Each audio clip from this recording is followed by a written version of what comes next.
It's time to get real. It's time to get raw. It's time to look ourselves in the mirror and come to the resolve that this version of ourself is not going to carry us in the stretch. I've been this version of myself long enough that if I don't change, if I don't do something about this, then I'm going to find myself bankrupt. Having that faith, that vulnerability to just see things that are hard to see. You got to get comfortable being uncomfortable. So can you handle the truth?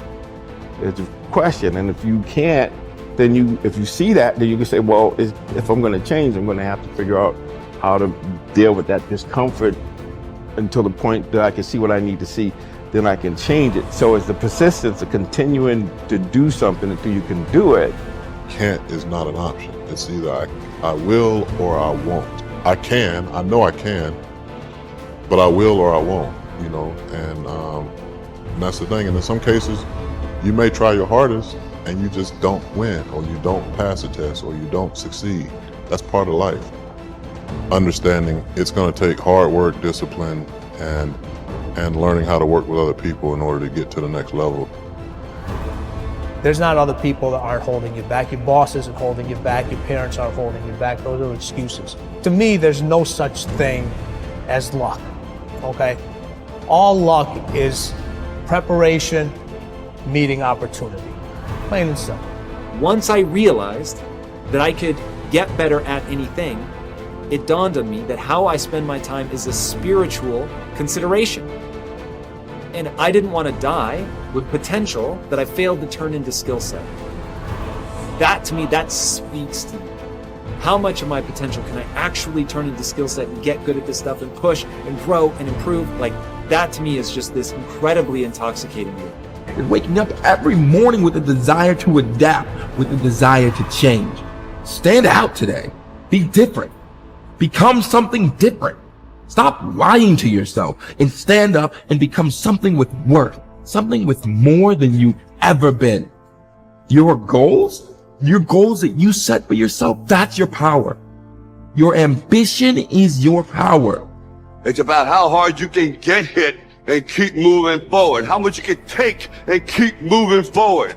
You have to electrify and get all the things that are necessary within you to start doing the things that you need to do. So when the time comes, you can kick down that door and move towards the possibilities of being the best of who you really are.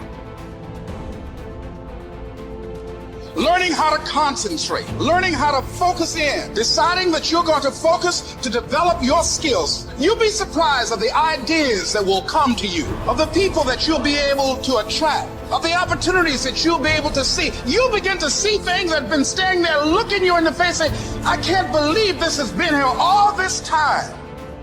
There are so many people in the world and you know, you may be watching this right now, and you have these incredible ideas, and what you think is missing is motivation. And that's not true.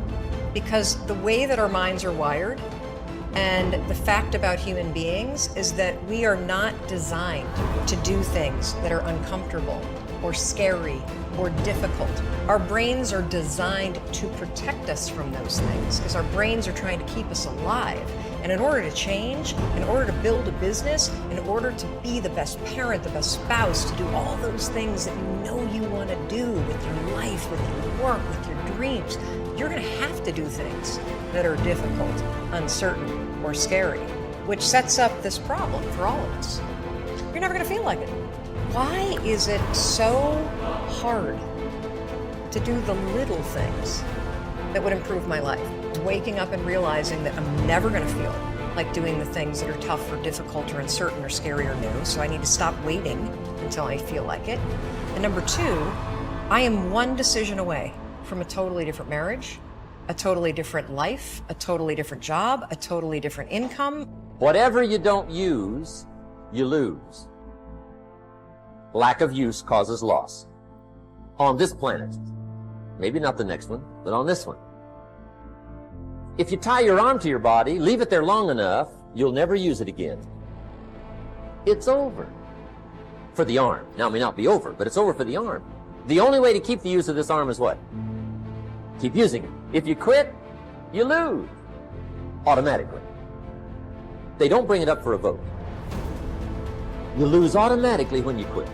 Now, the same thing that goes for your arm goes for your brain, mentality. The same thing goes for all the human virtues.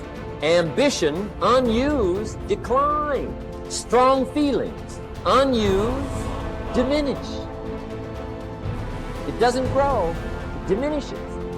Faith, unused, decreases. It's a law. Vitality, unused, diminishes. Energy, unused, decreases. The guy says, well, I'm going to save up my energy. You can't do that. That's like trying to save today, put it on the end of the year. See, you can't do that. They'll come take you away. If you don't use today, what? It's lost. The guy says, well, I'll work twice as hard tomorrow to make up for it. See, that's foolish. You could have done that anyway. Today unused is lost. A talent unused is lost. An ability unused is lost. So here's one of the key expressions of the evening. Take a new inventory of yourself. Starting tomorrow, new project. Take a new inventory.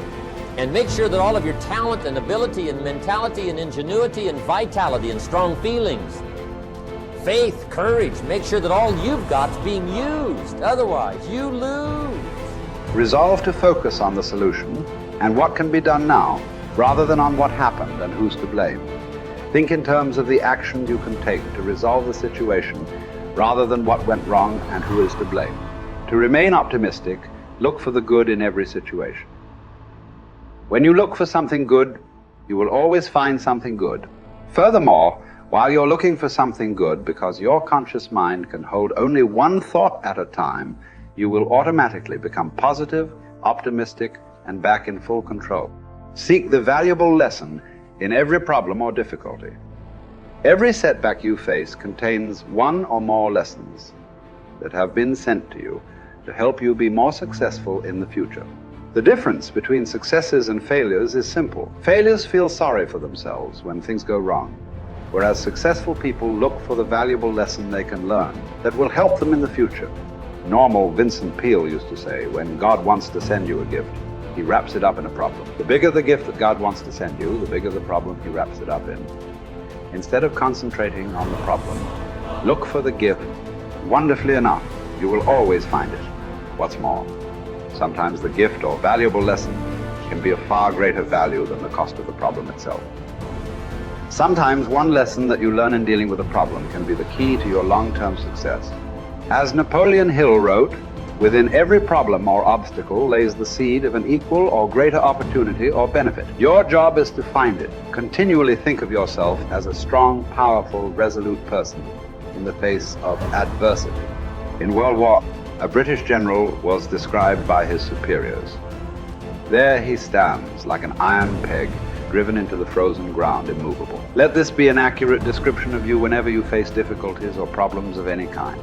Resolve to stand like an iron peg driven into the frozen ground. When you resolve in advance that you will never give up, your success is virtually guaranteed. In the final analysis, nothing can really stop you but yourself. In life, it doesn't matter how many times you get knocked down. All that matters is how many times you get back up. If you continue to get back up and press onward, you must eventually reach your goal. Each time you exert yourself, discipline to persist in the face of adversity, you also increase your self-esteem and self-confidence. Then, as your self-esteem increases, you feel stronger, more powerful, and more unstoppable. When you feel better and stronger, you become more capable of persisting the next time, and then the time after that.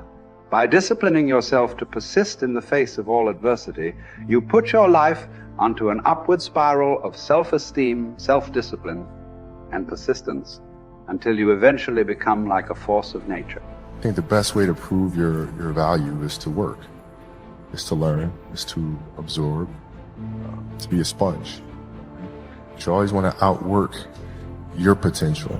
You know, as hard as you believe you can work harder than that. And that's what I tried to do when I first came in the league. But, basketball is such a direct competition sport that me coming in at 17, I hated when my teammates would say, I get hit with an elbow, right? Shaq would hit me with an elbow in practice. I always had that extra chip on my shoulder. So every day in practice for me was really trying to annihilate everybody that I was playing against. I wanted to prove you don't need to babysit me. And so it's always that competitive nature, the work ethic, and curiosity. My philosophy was a very simple one. Rudy was one of my favorite films growing up. After watching that film, I come to understand if I could work that hard, what would my career be? And I made a promise to myself from that day that I was going to work that hard every single day so that when I do retire, I have no regrets. And that was the most important thing for me, is to leave no stone unturned, get better every single day. And if I lived that way, then over time, I'd have something that was beautiful. That was my philosophy. It seems like a pretty simple one, but if you live your life to just get better every single day, you do that for 20 years, what do you have?